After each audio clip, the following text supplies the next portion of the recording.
റമദാൻ മാസം നോമ്പ് വരെയല്ലേ, ഞാൻ ഈ പറയുന്ന ടെസ്റ്റുകൾ ചെയ്തു വെക്കുന്നത് നല്ലതായിരിക്കും. നമുക്കൊരു വാഹനം ഉണ്ടെങ്കിൽ അത് സർവീസിന് കൊടുക്കുന്ന ടൈമിൽ അതിൻ്റെ wheel alignment, engine oil, engine മണി ഇതൊക്കെ ചെക്ക് ചെയ്യിപ്പിക്കും.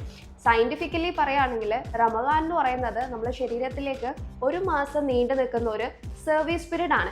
റമദാനിന് മുമ്പായിട്ട് നമ്മുടെ ശരീരത്തിലേക്ക് ചെയ്ത് നോക്കേണ്ട കുറച്ച് ടെസ്റ്റുകൾ എന്തൊക്കെയാണെന്ന് നോക്കിയാലോ. ഒന്ന്, diabetic profile, HbA1c, FBS, PPBS, ഇത് മൂന്നും ചെക്ക് ചെയ്ത് നോക്കുക. ഇത് മൂന്നും ചെക്ക് ചെയ്ത് നോക്കുമ്പോഴാണ് പലപ്പോഴും പല ആൾക്കാരും ഡയബറ്റിക് ആണോ എന്ന് അറിയുന്നത്.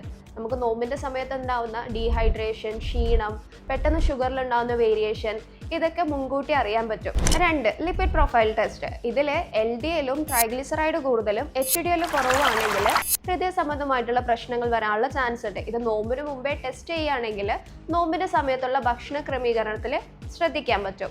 3, liver function and kidney function test.